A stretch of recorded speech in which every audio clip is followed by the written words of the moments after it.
Good morning all, my name is Blandina. In this video, we are going to see chapter 2, Papachi's Moth, in the novel The God of Small Things, written by Arundhati Roy. December 1969. A sky blue Plymouth with the sun in its tail fins reached Cochin. So 1969 December, அந்த car வந்து கொச்சினுக்கு போறதுக்காக புறப்பட்டு போயிட்டு இருக்கு. The Plymouth belonged to Papachi. Rahel and Esther's grandfather. Now that he was dead, it belonged to Mammachi. So the sky blue Plymouthங்கிறது car. So இந்த car வாங்கினது பார்த்தீங்கன்னா பப்பாச்சி. நம்ம ஏற்கனவே பார்த்தோம், பப்பாச்சி வந்து யாரையும் அதில் அவர் அந்த காருக்குள்ள யாரையும் உட்காரவும் அனுமதிக்கல, வேற யாரையும் யூஸ் பண்ணவும் இல்லை. ஸோ அவர் இறந்துட்டாரு, ஹார்ட் அட்டாக்ல இறந்துட்டாருன்னு சொல்லி பார்த்தோம். இப்போ அந்த கார் வந்து மம்மாச்சிக்கு சொந்தமா இருக்கு. Rahel and Esther was on their way to Cochin to see the Sound of Music for the third time. They knew all the songs. Chaco's sister, Ammu's children, twins Esther and Rahel, baby Kochama. So they are going to Cochin.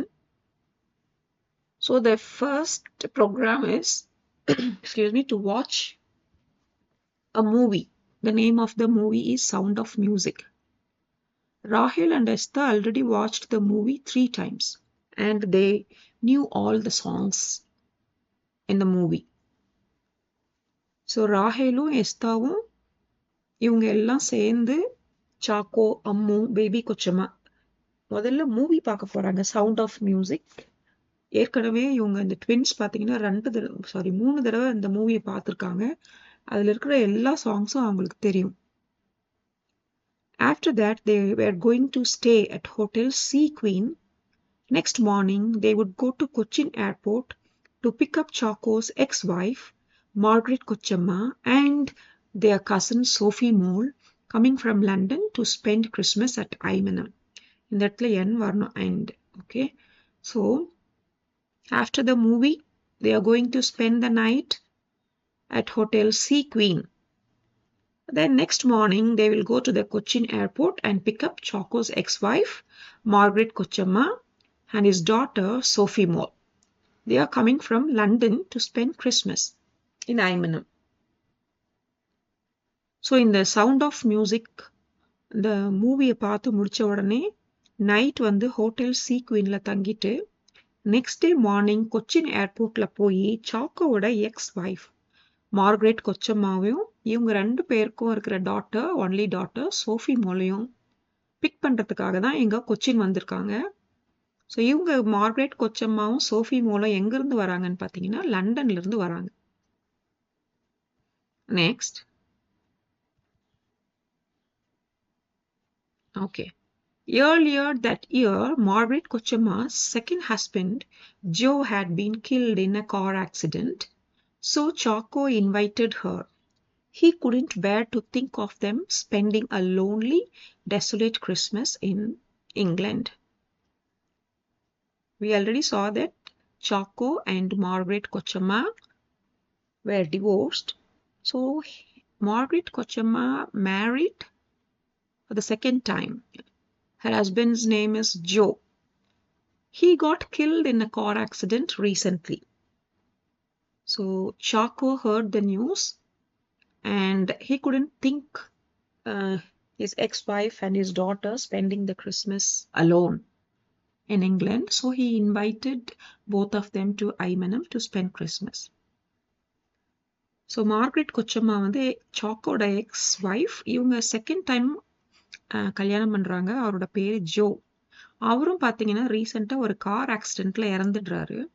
So இவங்க 2 பேரும் தனியாக அங்கே ஒரு Christmas celebrate பண்ணணுமே அப்படிங்கிறதுனால ரொம்ப லோன்லியாக feel பண்ணுவாங்க. அப்படிங்கிறதுனால சாக்கோ தன்னுடைய எக்ஸ்-வைஃப் மார்கரெட் கொச்சம்மாவையும் தன்னுடைய மகள் சோஃபி மோலையும் கிறிஸ்மஸ் வெக்கேஷன் ஸ்பெண்ட் பண்றதுக்காக ஐமனம்க்கு இன்வைட் பண்றார். Rahel and Esther had never met Sophie Mole.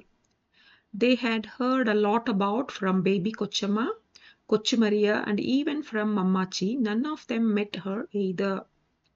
So they are all going to see Sophie Mole for the first time. But for the last 1 week, these three people, baby Kochama, Kochumaria, and Mammachi, they were talking a lot about Sophie Mole to Rahel and Esther. Baby Kochamma, Kochu Maria, Mammachi, Rahel, Estha யாருமே Sophie மோலை பார்த்தது கிடையாது. இதுதான் first time பார்க்க போறாங்க.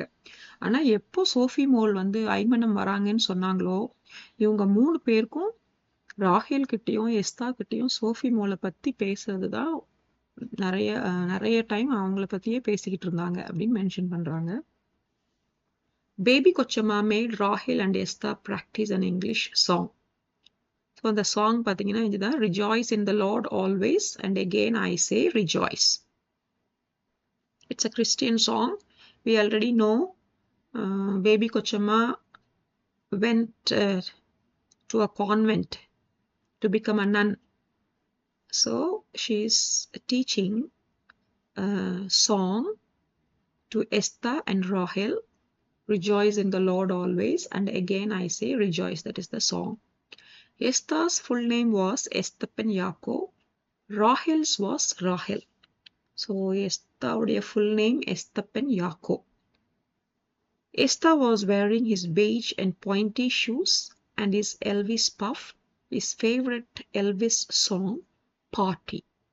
So what is the favorite song of Esther? It is Party.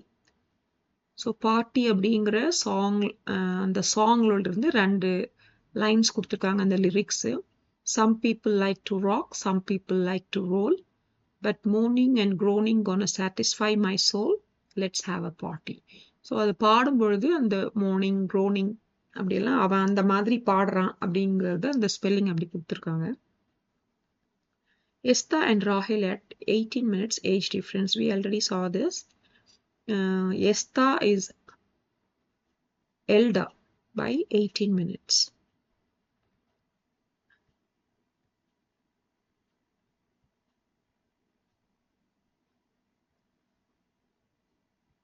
Rahel's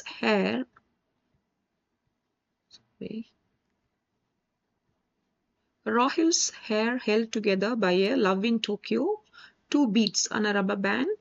Rahel's toy wristwatch had the time painted on it 10 to 2. So இந்த watch நம்ம நாவலில் நிறைய இடங்கள்ல பார்க்கலாம். ஸோ அவளுடைய ஹெட்பேண்ட் வந்து அந்த லவ் இன் டோக்கியோ அப்படிங்கிற அந்த ஹெட்பேண்ட் இருக்கு. ஒரு ரிஸ்ட் வாட்ச் கட்டியிருக்கா, அது வந்து டாய் ரிஸ்ட் வாட்ச். டைம் வந்து 10 to 2ன்னு காமிக்குது. அப்படின்னா 1:50, 2 o'clock ஆகிறதுக்கு இன்னும் 10 minutes இருக்கு அப்படின்னு சொல்றாங்க. Chaco was driving. He was 4 years older than Ammu. Chaco's room was stacked from floor to ceiling with books. He had been a Rhodes Scholar at Oxford. So இங்க choco, Ammu இவங்க 2 பேரும் siblings. இதுல choco தான் eldest, 4 years. இவர் choco வந்து scholar from, he had been a Rhodes Scholar at Oxford. Ammu was sitting in front next to Chaco. She was 27 that year. She finished schooling the same year her father retired from his job in Delhi and moved to Aymanam. So before they came to Aymanam, they were in Delhi because his father was working there. Pappachi, Mammachi, Chacko, Ammu எல்லாம் பார்த்தீங்கன்னா டெல்லியில தான் இருந்தாங்க. ஏன்னா அவங்க அப்பா அங்க வந்து ஒர்க் பண்ணிட்டு இருக்காரு. ரிட்டையர்ட் ஆன உடனே வந்து ஐமனம்ல செட்டில் ஆகுறாங்க. ஸோ இப்போ அம்முக்கு வயசு 27 years அப்படின்னு மென்ஷன் பண்றாங்க. பப்பாச்சி insisted that college education was unnecessary expense for a girl. She had no choice but to leave Delhi and moved with them to Aymanam. So after she finished her schooling, she didn't go to college. because her father thought it was an unnecessary expense for a girl. Ammu வந்து இப்போ இதுக்கு மேலே படிக்க வேண்டாம், so girl சைல்டுக்கு education வந்து unnecessary expense அப்படின்னு பப்பாச்சி feel பண்றாரு. After 2 years, her 18th birthday came and went. She dreamed of escaping from Aymanam and the clutches of her ill-tempered father and bitter, long-suffering mother. So Aymanam வந்து 2 years முடிஞ்சது அப்படின்னா 16 years-ஆ இருக்கும் பொழுது அம்மு வந்து டெல்லியில இருந்து ஐமனம் வந்து செட்டில் ஆகுறாங்க. இங்கே செட்டில் ஆகி இப்போ 2 years முடிஞ்சது. இது 18th பர்த்டேவும் முடிஞ்சது. ஸோ எப்படியாவது இந்த ஐமனம்ல இருந்து எஸ்கேப் ஆயிடணும் அப்படின்னு அவங்க அம்மு ஃபீல் பண்றாங்க. ஏன்னா அவங்களுடைய ஃபாதரை பத்தி சொல்லியிருக்காங்க, ill tempered father and bitter long suffering mother. இது ஏன் இவங்க லாங் சஃபரிங் மதர் அப்படின்னு சொல்றாங்கன்னு நம்ம பின்னால பார்க்கலாம்.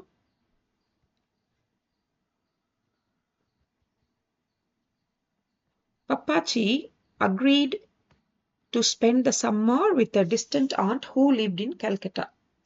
ஸோ ஃபைனலாக அம்முக்கு ஒரு சான்ஸ் கிடைக்கிது, இங்கே ஐமனம்ல இருந்து எப்படியாவது எஸ்கேப் ஆயிடலான்னு சொல்லிட்டு. So she is going to Calcutta. who there is a aunt, her distant aunt is living, so she is going there. In Calcutta, at someone else's wedding reception, Ammu met her future husband. He was on vacation from his job in Assam. He worked as an assistant manager of a tea estate.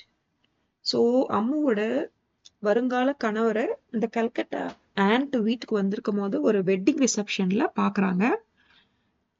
அம்முவோட ஹஸ்பண்டுமே future ஹஸ்பண்டுமே ஒரு லீவுக்காக அஸ்ஸாம்ல இருந்து வந்திருக்காரு. அவர் அந்த அஸ்ஸாம்ல என்ன பண்றாருன்னு பாத்தீங்கன்னா assistant manager of a tea estate.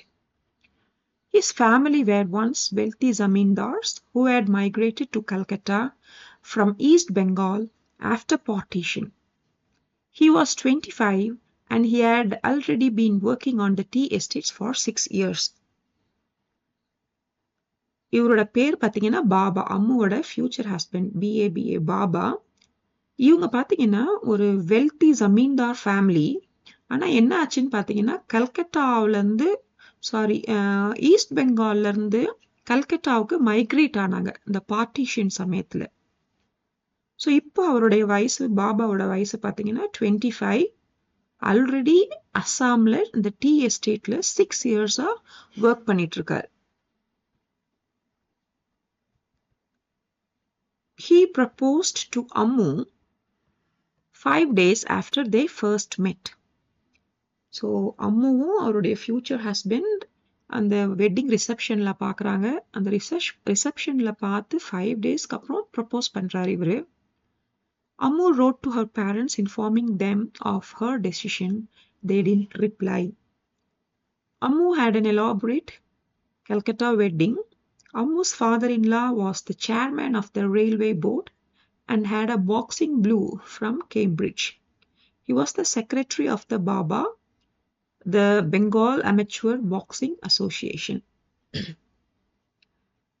So Ammu's parents didn't reply to the letter she wrote. So she had an elaborate Calcutta wedding. Her father-in-law was the chairman of the railway board and had a boxing blue from Cambridge. It is an award from Cambridge. Not only the chairman, he was the secretary of the BABA, the Bengal Amateur Boxing Association. So he was the secretary of this Bengal Amateur Boxing Association. He gave the young couple a custom-painted powdered pink Fiat as a present. He died before the twins were born on the operating table while his gallbladder was being removed. His cremation was attended by all boxers in Bengal. They didn't mention the father-in-law's name here. Ammu's father-in-law was very famous there because he was the chairman of the railway board and secretary of the Bengal Amateur Boxing Club and all. So what happened? He presented the couple, newly wedded couple, a pink color Fiat. And after that, he had a surgery, gallbladder surgery. But while it was being removed, he died on the operating table itself. அம்முவோட மாமனார் என்ன பண்ணாங்கன்னு பார்த்தீங்கன்னா, அவருடைய வெட்டிங்க்கு இவரே custom paint பண்ண ஒரு Fiat, pink colour paint பண்ண ஒரு ஃபியட் ப்ரெசென்ட் பண்றாரு. ஆனா அவருடைய ஒரு ஆப்ரேஷன் நடக்குது, கால் பிளாடர் ரிமூவ் பண்றதுக்காக ஒரு ஆப்ரேஷன் நடக்குது. ஆனா அது சக்சஸ்ஃபுல் ஆகல. ஆப்ரேட்டிங் டேபிள்லயே அவர் இறந்துடுறாரு. ஸோ அந்த ட்வின்ஸ் 2 பேரையும், எஸ்தா அண்ட் ராஹேலையும் அவர் பார்க்கறதுக்கு முன்னாலேயே அம்முவோட father in law இறந்துடுறாரு.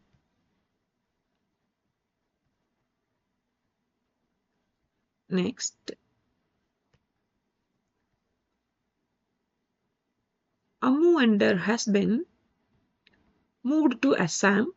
Ammu's husband turned out to be a full-blown alcoholic.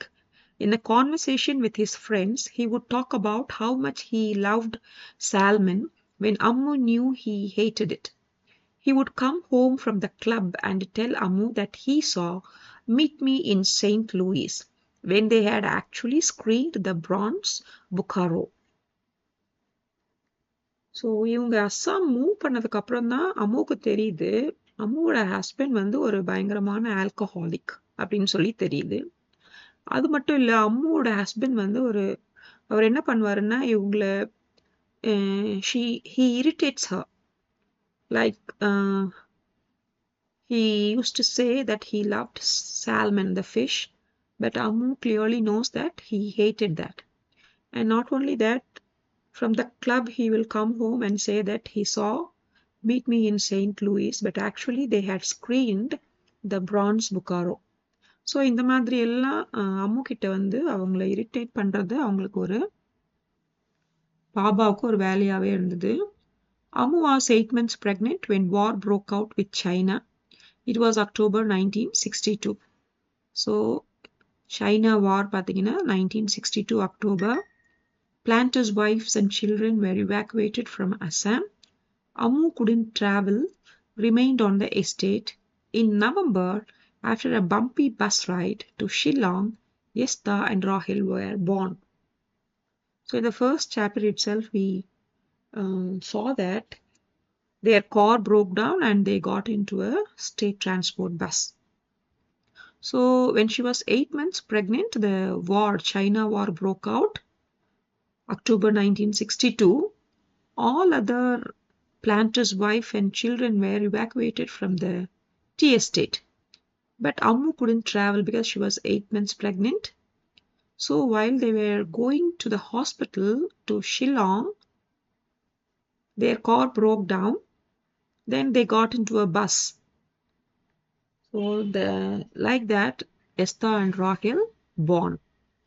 When the twins were 2 years old, their father lay in bed and did not go to work. His English manager, Mr. Holick, summoned him to his bungalow. So கல்யாணம் முடிஞ்சு அஸ்ஸாம் வந்ததுக்கு அப்புறம் அம்முக்கு தெரிய வருது இவர் பயங்கரமான ஒரு ஆல்கஹாலிக்னு தெரிய வருது. ஸோ இந்த 1962 அக்டோபர்ல ஒரு வார் ப்ரோக் ஆகுது சைனாவோட.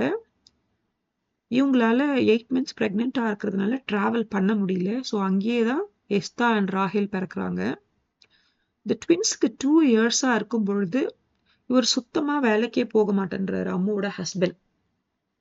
ஸோ அதனால என்ன பண்றாரு, அம்முவோட ஹஸ்பண்டோட மேனேஜர், அதாவது பாபாஸ் manager, English manager mister Khalik என்ன பண்றாரு, அவரை வர சொல்றாரு, கூப்பிடுறாரு வீட்டுக்கு பாபாவை.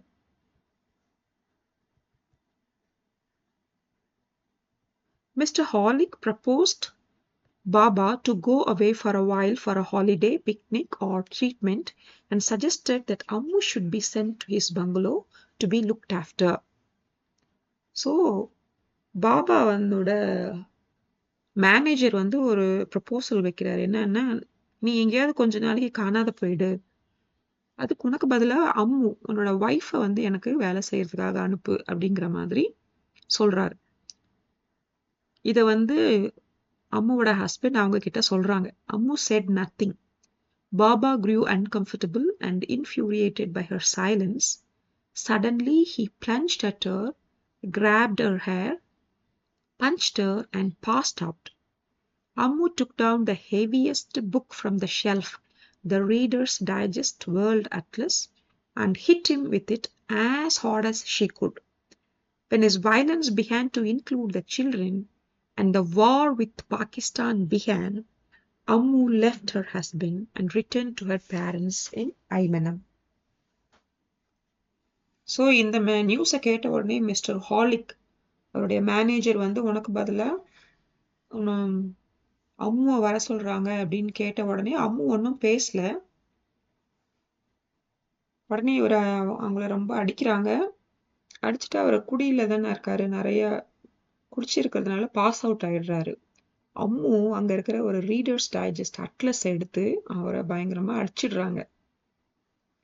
ஆனா இவங்க என்ன பண்றாங்க, ஐமனம்க்கு ஏன் மூவ் ஆகுறாங்கன்னு பாத்தீங்கன்னா, அவங்கள அடிக்கிறதோட நிறுத்தாம அந்த வயலன்ஸ்ல அவங்கள சில்ட்ரனையும் கஷ்டப்படுத்துனதுனால இதுக்கு மேல நம்மளால இங்க இருக்க முடியாதுன்னு நினைச்சிட்டு அவங்க ஐமனம்க்கு வந்து செட்டில் ஆயிடுறாங்க 2 பிள்ளைகளோட. ஸோ அந்த சமயத்துல பாத்தீங்கன்னா வார் வித் பாகிஸ்தானும் தொடங்கிடுது. ஸோ ஃபர்ஸ்ட் வந்து வார் வித் சைனான்னு பார்த்தோம். அந்த இயர் மென்ஷன் பண்ணியிருந்தாங்க 19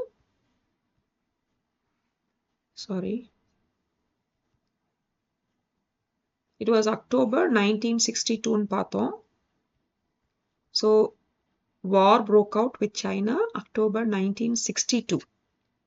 நெக்ஸ்ட் வார் என்னன்னு பார்த்தீங்கன்னா, இவங்க ஐமனம் கிளம்பி வரும்பொழுது என்ன வார் நடக்குதுன்னு பார்த்தீங்கன்னா with Pakistan, war with Pakistan broke out அப்படின்னு மென்ஷன் பண்ணியிருக்காங்க. Papachi never believed her story because he didn't believe that any Englishman would covet another man's wife. So Aymanam வந்து தன்னுடைய பேரண்ட்ஸ் கிட்ட தன்னுடைய எல்லா ஸ்டோரியும் சொல்றாங்க. ஆனால் அவங்களுடைய அப்பா பிலீவ் பண்ணல. ஏன்னா அவரை பொறுத்த வரைக்கும் எந்த இங்கிலீஷ் மேனும் அடுத்தவனுடைய ஒய்ஃப்க்கு ஆசைப்பட மாட்டாங்க, தன்னுடையதா ஆக்கிக்கிட்டும் நினைக்க மாட்டாங்கன்னு அவரு இங்கிலீஷ் மேனை தான் அவங்க ரொம்ப பிலீவ் பண்றாரு.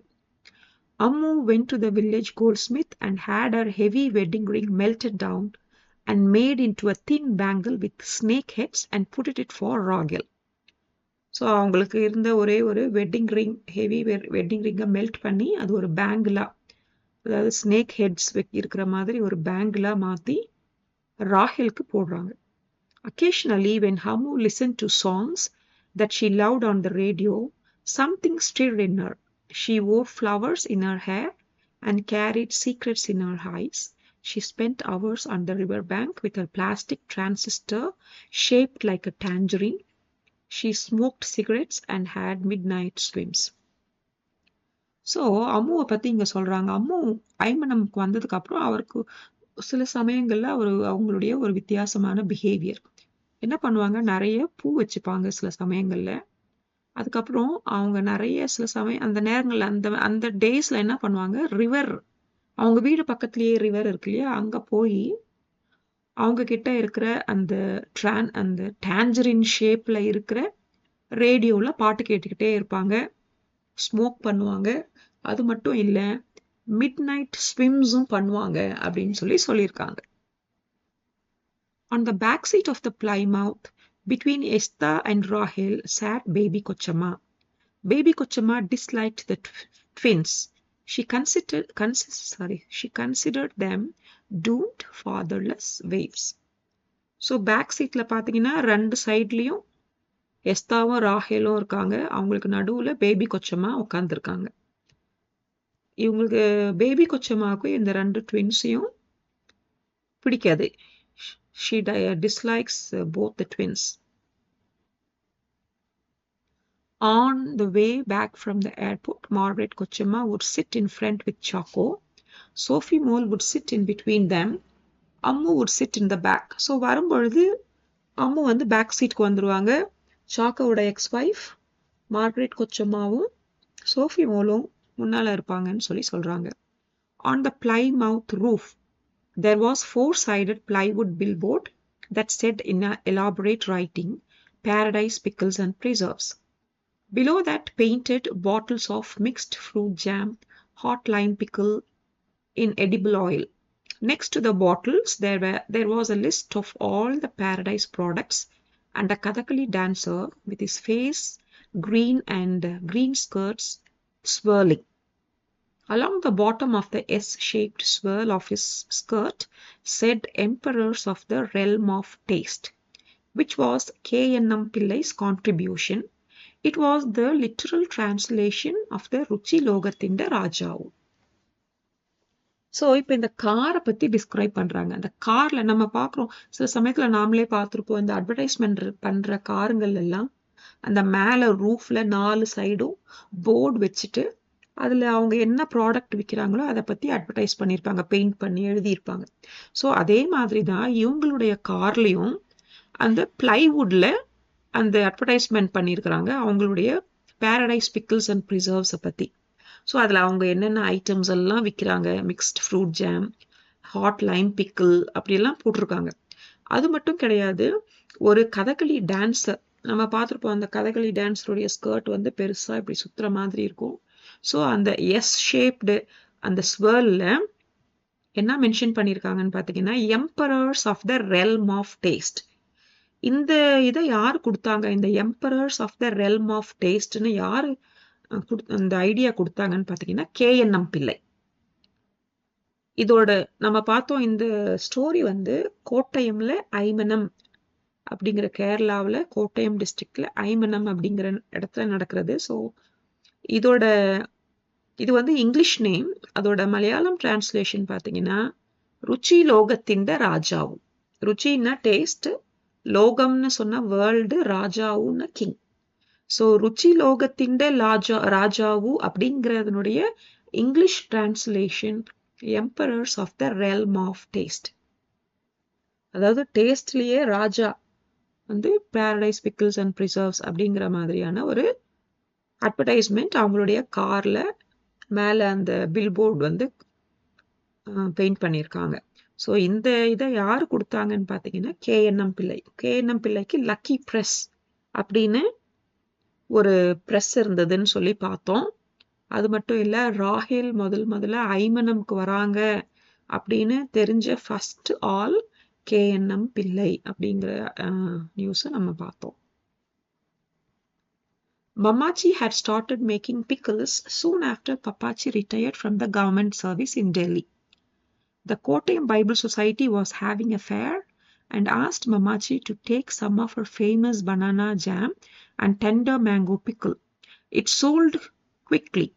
Thrilled with her success, she decided to persist with the pickle and jam and became busy. So after Papachi got retired from his government job, they came and settled in Aimanam. The Kottayam Bible Society, they were conducting a fair and asked Mamachi to prepare her famous banana jam and mango pickle. In that fair, these banana jam and mango pickle sold out very quickly. So Mamachi got an idea. Thus she started making pickles. And she started her factory also. Papachi was 17 years older than Mamachi. Though she had conical corneas and was partially blind, Papachi would not help her with the pickle making. He had always been a jealous man.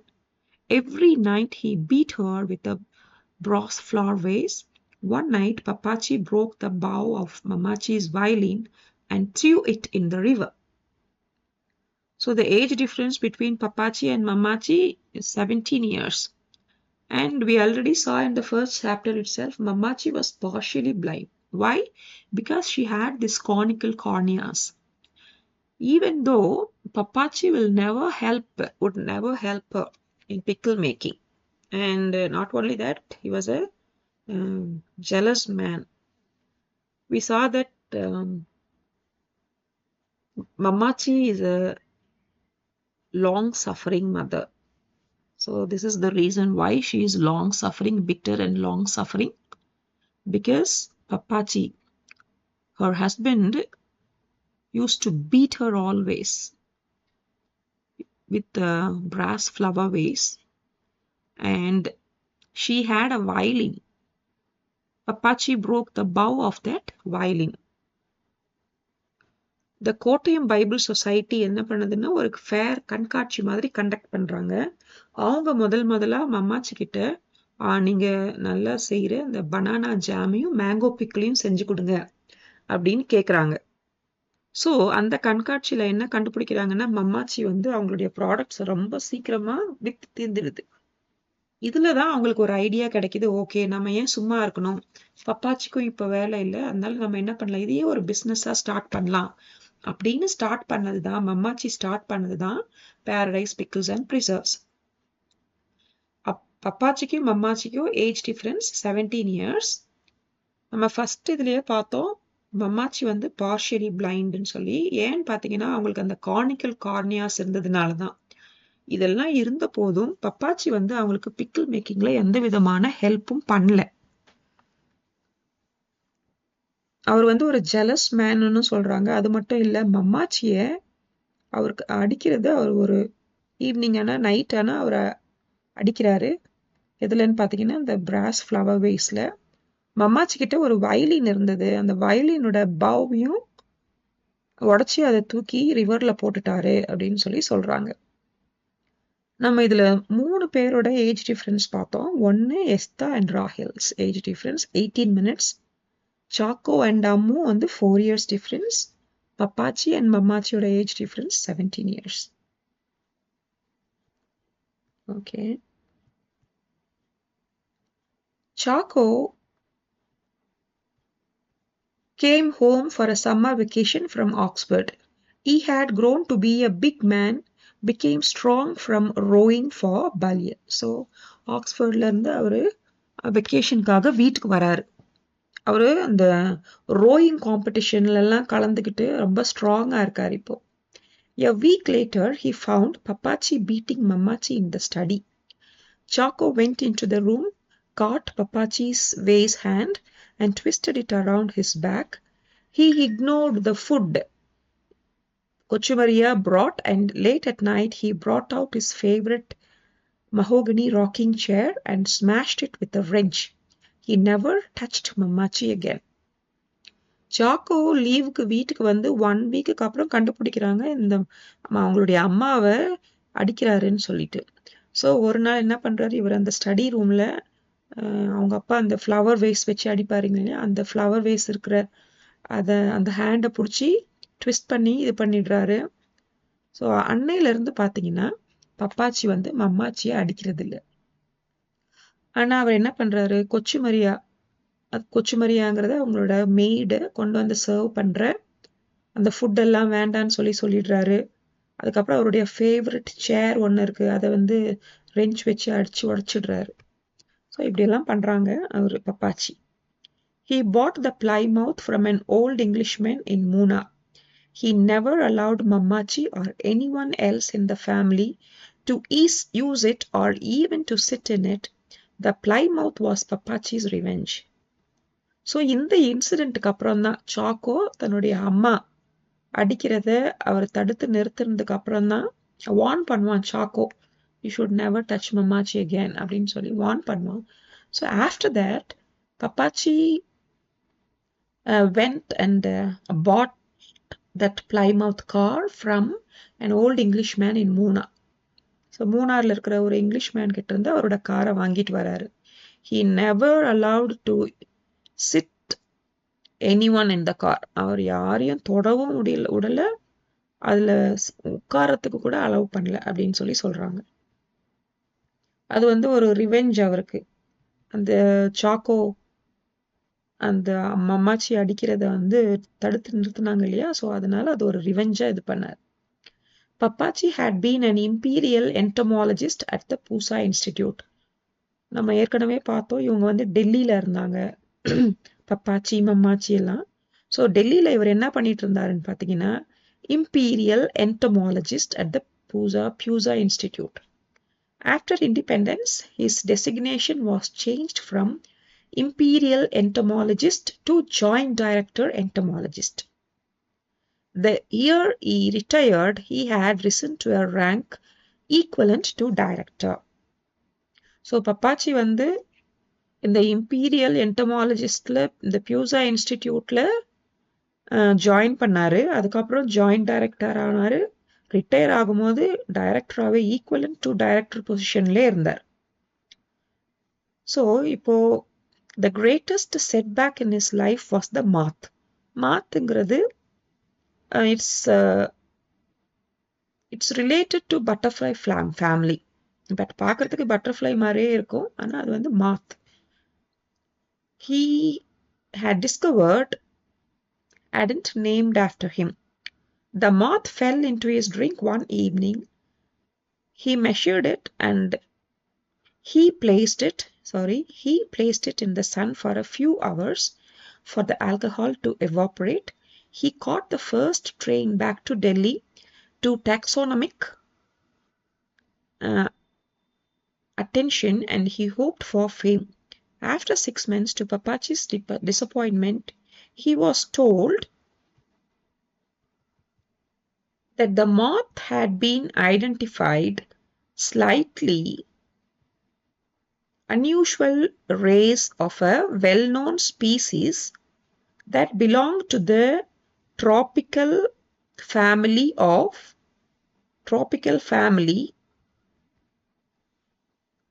Lymanthidae.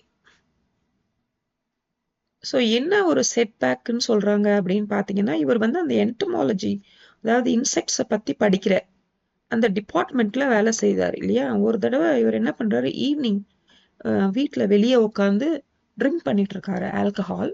அப்போ அவருடைய டம்ளரில் ஒரு மாத் வந்து விழுதுருது. இவருக்கு அதை பார்த்த உடனே ஒரு டிஃப்ரென்ஸ் தெரிஞ்ச உடனே அது அளவெல்லாம் குறிச்சி, அதுக்கப்புறம் அந்த ட்ரிங்க்ல விழுந்ததுனால அதை காய வச்சு சன்லைட்ல இதை எடுத்துக்கிட்டு டெல்லி போய் அவங்க வந்து சொல்றாங்க. ஸோ இவர் என்ன ஒரு ஹோப்ல, இந்த இடத்துல கொஞ்சம் தப்பு இருக்கு, இது கொஞ்சம் பார்த்துக்கணும். To Delhi to taxonomic department to get the attention, to get some attention, and he hoped for fame. So இவர் புதுசா ஒரு விஷயத்த கண்டுபிடிச்சா இவருடைய நேம் எல்லாம் நியூஸ் பேப்பர்ல எல்லாம் வரும் இல்லைங்களா. ஸோ அந்த மாதிரி ஒரு ஃபேம் கிடைக்கும் அப்படிங்கிறதுக்காக இவர் எல்லாத்தையும் எடுத்துக்கிட்டு போறார். ஆனால் ஆஃப்டர் 6 months அந்த டிபார்ட்மெண்ட்ல இருந்து ஒரு மெசேஜ் வருது, இல்லை இது வந்து அன்யூஷுவலான ஒரு இதெல்லாம் கிடையாது, நியூவான வெரைட்டி கிடையாது, நியூவான இன்செக்ட் கிடையாது, ஏற்கனவே இருக்கிற இந்த லைமன்ட்ரைடே அப்படிங்கிற ஃபேமிலியில இருக்கிற ஒரு அன்யூஷுவல் வெல் நோன் ஸ்பீசிஸ் அப்படின்னு சொல்லிடுறாங்க. இந்த மாத் வந்து இந்த லைமன்ட்ரைடே அப்படிங்கிற ஃபேமிலியில இருக்கிற unusual race of a well known species. இது எல்லாருக்கும் தெரியாமல தெரிஞ்சதுதான் அப்படின்னு சொல்லிடுறாங்க. 12 years later, Lepidopterist decided that Papachi's moth was a separate species and unknown to science. His moth was named after the acting director of the Department of Entomology, a junior officer whom Papachi had always disliked. So 6 monthsக்கு அப்புறம் இல்லை இது rare species புதுசெல்லாம் கிடையாதுன்னு சொல்லிடுறாங்க. ஆனால் 12 yearsக்கு அப்புறம் கண்டுபிடிக்கிறாங்க. இந்த லெபிடாப்டரிஸ்ட் அப்படின்னா entomologist who studies or collects butterflies and moths. 12 yearsக்கு அப்புறம் சொல்றாங்க, ஆமா பாப்பாச்சி கண்டுபிடிச்சது வந்து ஒரு செப்பரேட் ஸ்பீசிஸ்ன்னு கண்டுபிடிக்கிறாங்க. ஆனா இவரோட பேரை வைக்காம அந்த ஸ்பீசிஸ்க்கு அங்க புதுசா இருக்கிற அந்த ஆக்டிங், அப்போ என்டமாலஜி டிபார்ட்மெண்ட்ல ஆக்டிங் டைரக்டரா இருக்கிற ஒரு ஜூனியர் ஆஃபீஸரோட பேரை வச்சிடுறாங்க. இந்த ஜூனியர் ஆஃபீஸரை பப்பாச்சிக்கு பிடிக்காது. he had always disliked that junior officer. So இதுதான் வந்து அவரோட லைஃப்ல நடந்த ஒரு setback.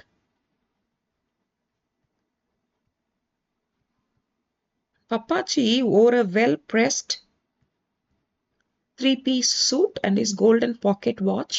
On his dressing table next to his collar and silver hairbrush, he kept a picture of himself as a young man, taken in a studio in Vienna, where he had done 6 months diploma course that had qualified him to apply for the post of imperial entomologist.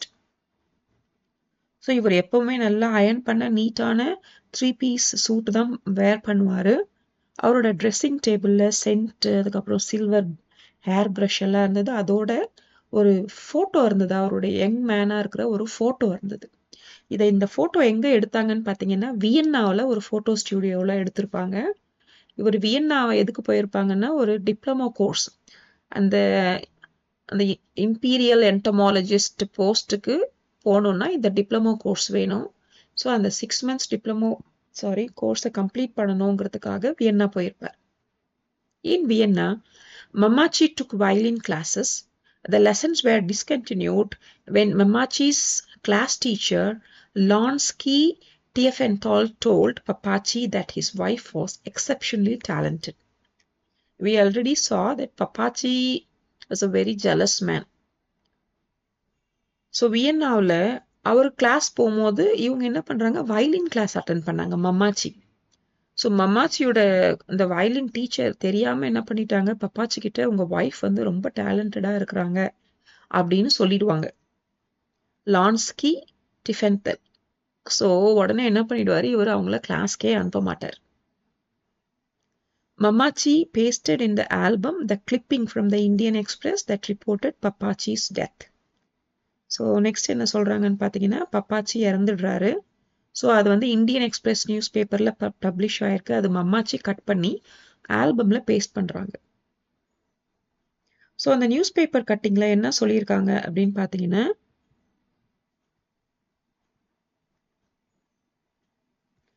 entomologist Sri Benon John Hype, son of late Reverend John Hype of Imenham, popularly known as Punyan Kunyu, suffered a massive heart attack and passed away at the Kottayam General Hospital last night. So Pappachi எப்படி இறந்துடுறாருன்னு பார்த்தீங்கன்னா, heart அட்டாக்ல, massive heart attack, Kottayam general ஹாஸ்பிட்டலில் இறந்துடுறாரு. அது மட்டும் இல்லை, time எல்லாம் மென்ஷன் பண்ணியிருக்காங்க. Chest pain around 1:05 AM and was rushed to the hospital, died at 2:45 AM அப்படின்னு மென்ஷன் பண்ணியிருக்காங்க. அது மட்டும் இல்லாமல் he had been keeping indifferent health for the last 6 months. 6 months-ஆவே கொஞ்சம் உடம்பு சரியில்லாமல் இருந்தார் அப்படின்னு மென்ஷன் பண்ணுறாங்க. He is survived by his wife Soshama and 2 children. So Pappachi retire ஆயிட்டாரு. இப்போ 6 months-ஆ படுத்த படுக்கையில் வேற இருந்தார், கொஞ்சம் இன்டிஃபரண்ட் ஹெல்த்தாக இருந்தாங்க. ஸோ இவர் எப்படி சர்வைவ் ஆனாருன்னா, அவரோட ஒய்ஃப், அதாவது சோஷாமா மம்மாச்சி, இவங்க 2 பேருடைய சில்ட்ரன் சாக்கோ அண்ட் அம்மு, அவங்களால சர்வைவ் ஆனாங்கன்னு மென்ஷன் பண்ணியிருக்காங்க. After the funeral, Mamachi asked Rahel to help her to locate and remove her contact lenses with the little orange pipette. Rahel asked Mamachi whether, after Mamachi died, she could inherit the pipette. So பப்பாச்சியோட ஃபியூனரலுக்கு அப்புறம் மம்மாச்சி வந்து ராஹேல் அந்த contact லென்ஸை remove பண்ணுறதுக்காக help கேட்குறாங்க. ராஹேல் வந்து சின்ன பொருள் இல்லைங்களா, ஸோ அவங்க என்ன கேட்குறாங்க, எனக்கு நீங்கள் இறந்ததுக்கப்புறம் இதை காண்டாக்ட் லென்ஸ், இந்த பிப்பெட் நான் யூஸ் பண்ணிக்கலாமா அப்படின்னு சொல்லி கேட்குறாங்க.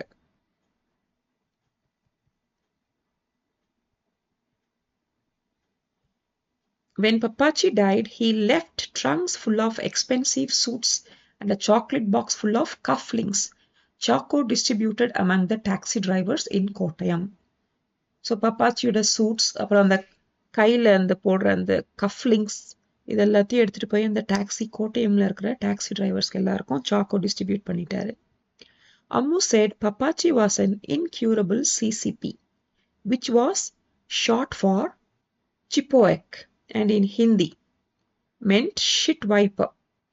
Chaco said the correct word for the people like Papachi was Anglophile, a person who is not British but has a great admiration for England. So Ammu வந்து அவங்களுடைய அப்பாவை பற்றி சொல்கிறாரு, பப்பாச்சியை பற்றி. அவர் வந்து பிரிட்டிஷ் பீப்புள்னா ரொம்ப அட்மையர் பண்ணுற ஒரு ஆள் அப்படின்னு சொல்லி சொல்கிறாங்க. ஸோ அம்மு வந்து ஹிந்தியில் சொல்கிறாங்க ஷிட் வைப்பர் அப்படின்னு சொல்லி சொல்கிறாங்க. ஆனால் அதுக்கு கரெக்டான இங்கிலீஷ் வேர்ட் வந்து சாக்கோ, ஆங்கிலோஃபைல் அப்படின்னு சொல்லி கொடுக்குறாரு.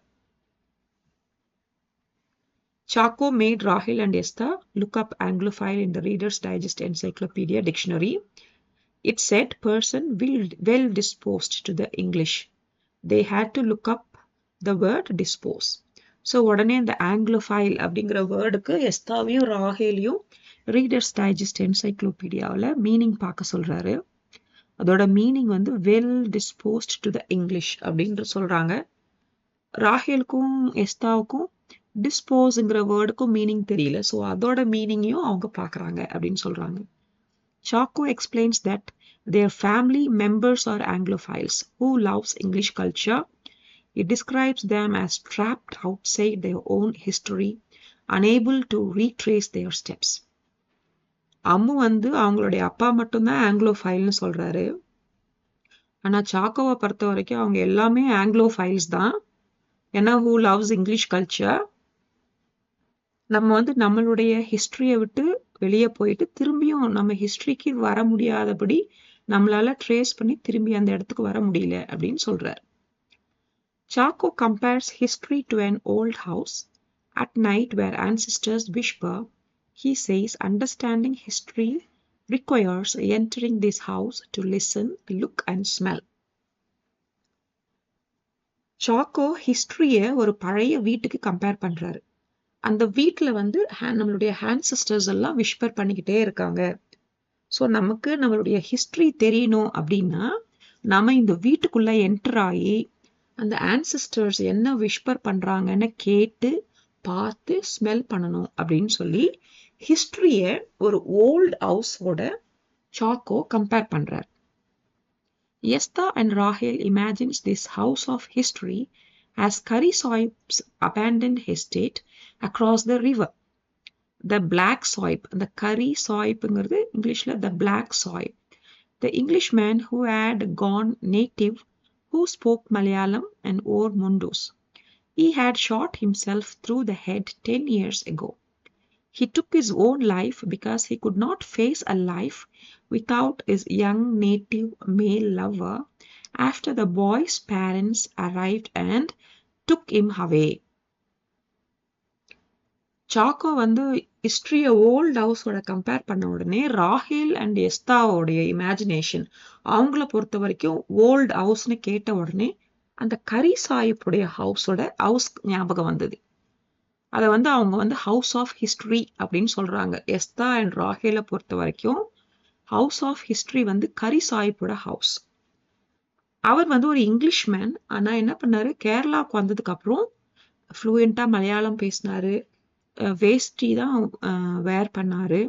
அவர் என்ன பண்ணிட்டாருன்னு பாத்தீங்கன்னா 10 இயர்ஸ்க்கு முன்னால தானே ஷூட் பண்ணி இறந்துட்டார். ஏன் அப்படின்னு பாத்தீங்கன்னா அவருடைய லவ்வர், அவருக்கு வந்து ஒரு மேல் லவர், அவருமே ஒரு மேல் தான் கரி சாயிப். ஸோ அவருடைய மேல் லவ்வரை வந்து அவங்களுடைய பேரண்ட்ஸ் இவர்கிட்ட இருந்து பிரிச்சு கூட்டிட்டு போயிட்டாங்க. ஸோ அதனால அவரு இனிமேல் பார்க்க முடியாது அப்படிங்கிற ஒரு இதுல அவர் வந்து தன்னையே ஷூட் பண்ணி 10 years ago இறந்து போயிடுறார். After the suicide, the property had become the subject of extensive litigation between Curry Soip's cook and his secretary. So அந்த வீட்டோட ஓனர் இறந்துடுறாரு, கரி சாயிப் இறந்துடுறாரு. ஸோ இந்த வீடு வந்து அபேண்டண்டா இருக்கு இப்போ. ஸோ இப்போ அதுக்கு வந்து ஒரு சண்டை நடக்குது. யார் யாருக்குன்னு பாத்தீங்கன்னா அந்த கரி சாயிப் வீட்டோட குக்குக்கும் அவருடைய செக்ரட்டரிக்கும் இது எனக்கு தான் சொந்தம் அப்படிங்கிற மாதிரி ஒரு லிட்டிகேஷன் அப்படின்னா கோர்ட்ல கேஸ் போயிட்டு இருக்கு. Chacko uses a metaphor, the war of dreams. How colonial rule has altered the minds and identities of the colonized. He explains the worst kind of conflict. It forces people to adore our conquerors and despise ourselves. So Chacko திரும்பியும் ஒரு metaphor use பண்றாரு, வார் of dreams அப்படின்னு சொல்லி. அதுல அவர் என்ன சொல்றாருன்னா, நம்மளை அடிமைப்படுத்திட்டு நம்மளுடைய மைண்ட் எல்லாம் எப்படி மாத்திருக்காங்க அப்படின்னு சொல்லிட்டு, அதே மாதிரி ஐடென்டிட்டிஸையும் மாத்திட்டாங்க அப்படின்னு சொல்லி சொல்றாங்க. அது மட்டும் இல்ல, இந்த காலனியலிசம் என்ன பண்ணுது அப்படின்னா, forces people to adore our conquerors. அவங்கள பிரைஸ் பண்றது, நம்மளை யார் அடிமைப்படுத்தினாங்களோ அவங்களையே பிரைஸ் பண்றது. நம்மளை வந்து தாழ்த்தி பார்க்கறது, டிஸ்பைஸ் அவர் செல்ஃப்ஸ் அப்படின்ற மாதிரி சொல்றாரு Chacko. Ammu to Chacko, marry our conquerors is more like it, pointing Chaco's own past marriage to an English woman, Margaret Kochemma. அதாவது இவர் எப்படி வந்து வெளியில இருக்கிறவங்க வந்து நம்மளை அடிமைப்படுத்தினாங்க அப்படின்னு சொல்லி சாக்கோ பேசிட்டு இருக்கும்போது அம்மு என்ன சொல்றாங்க, சாக்கோவே யார் ஃபாரினரை தான் கல்யாணம் பண்ணியிருக்காரு, மார்கரெட் கொச்சம்மா. ஸோ அதை வந்து மென்ஷன் பண்றாங்க. Chacko declares that they are all prisoners of war who belong nowhere, sailing unanchored on troubled seas. இது ON. ஸோ அவங்க சொல்றாங்க, நம்ம எல்லாருமே என்னதான் prisoners of war, நம்ம எங்க போறோன்னே தெரியாம ஒரு தத்தளிக்கிற ஒரு கடல்ல ஆங்கர் இல்லாம போயிட்டு இருக்கிற ஒரு கப்பல் மாதிரி இருக்கு அப்படின்னு சொல்லி சொல்றாங்க.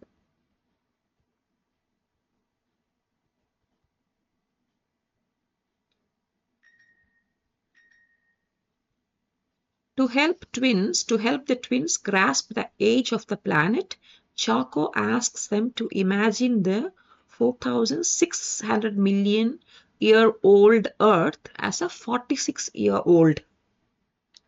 ஸோ இப்போ இந்த பிள்ளைங்களுக்கு அவர் இந்த எர்த்தை பற்றி பிளானட்டை பற்றி டீச் பண்ணுறாரு. அப்போ அந்த 4,600 மில்லியன் இயர்ஸ் அப்படிங்கிறத ஒரு 46 வயசு டீச்சர், அவங்களுடைய அலியாமா டீச்சர், அவங்களுக்கு ஒரு மலையாளம் லெசன் கற்றுக் கொடுக்குற அந்த அலியாமா டீச்சர், அவங்களுக்கு வந்து 46 இயர்ஸ்.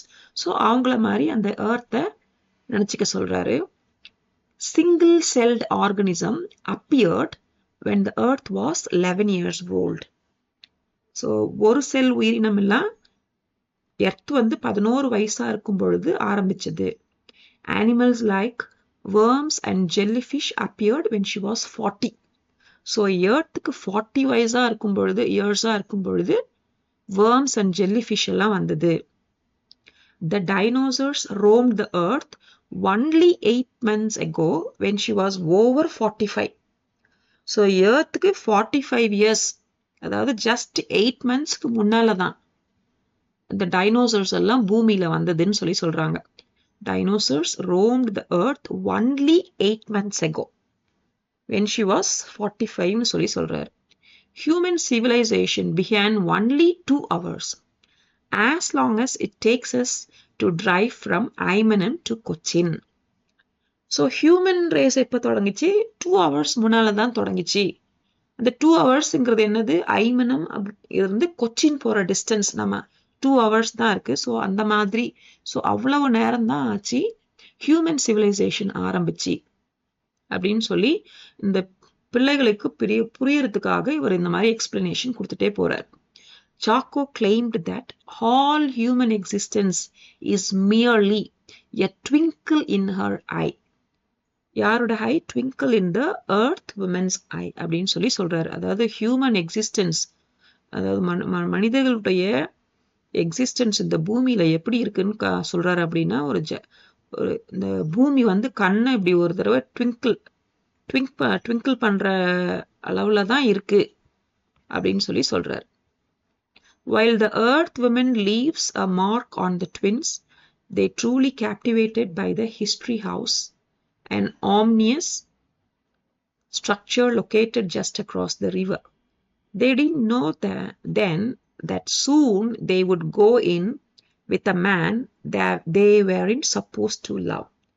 ஸோ இவங்களுக்கு அந்த ஹிஸ்ட்ரி ஹவுஸை கேட்ட உடனே அந்த ரிவருக்கு அக்ராஸ்ல இருக்கிற அந்த கரி சாஹிப்புடைய ஹவுஸ் தான் ஞாபகம் வந்தது.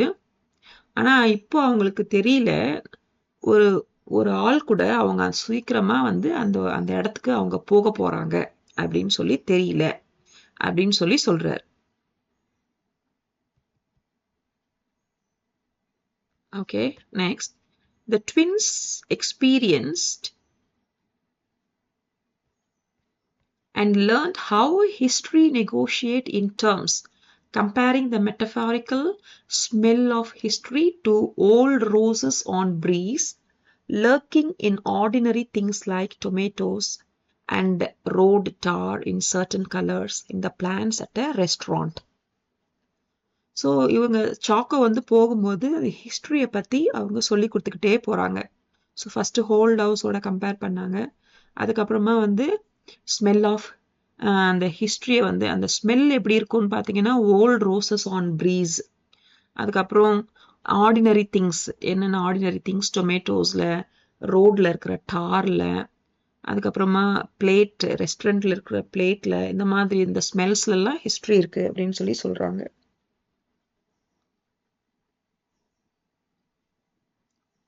Mamachi Sushama Hype often said Choco was one of the cleverest men in India.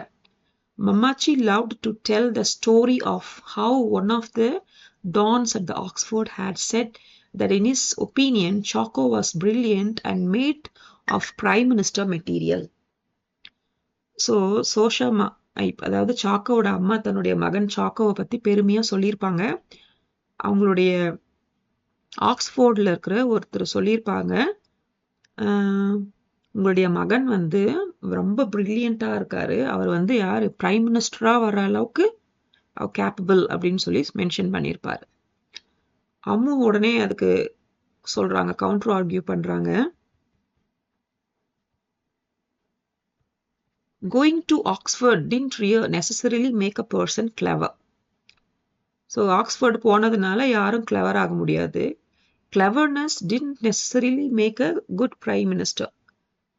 புத்திசாலியா கிளவரா இருக்கிற எல்லாருமே என்ன ஆக முடியாது, பிரைம் மினிஸ்டராகவும் ஆக முடியாது. If a person could not even run a pickle factory profitably, how was that person going to run a whole country? அதாவது அந்த பிக்கிள் ஃபேக்ட்ரியே உன்னால ப்ராஃபிட்டபிளா நடத்த முடியல, how are you going to run the whole countryன்னு கேட்குறாங்க. All Indian mothers are obsessed with their sons and therefore poor judges of their abilities. So காக்கைக்கும் தன் குஞ்சு பொன் குஞ்சுன்னு சொல்கிறாங்க இல்லையா, அதே தான் அவங்க சொல்கிறாங்க. எல்லா அம்மாக்களுக்கும் தன்னுடைய மகன் வந்து ரொம்ப அப்சஸ், அவங்க வந்து என்ன பண்ணுறாங்க, அவங்களுடைய எபிலிட்டிஸை வந்து ரொம்ப புவராக ஜட்ஜ் பண்ணுறாங்கன்னு சொல்லி சொல்கிறாங்க. Once a month, a parcel would arrive for Choco by VPP. It contained a Pulsar aero modeling kit. It took 8 to 10 days to assemble the aircraft with its tiny fuel tank and motorized propeller. He would take Esther and Rahel to the rice fields in Nattacombe to help him fly it. It never flew for more than a minute. இவருடைய சாக்கோவுடைய ஒரு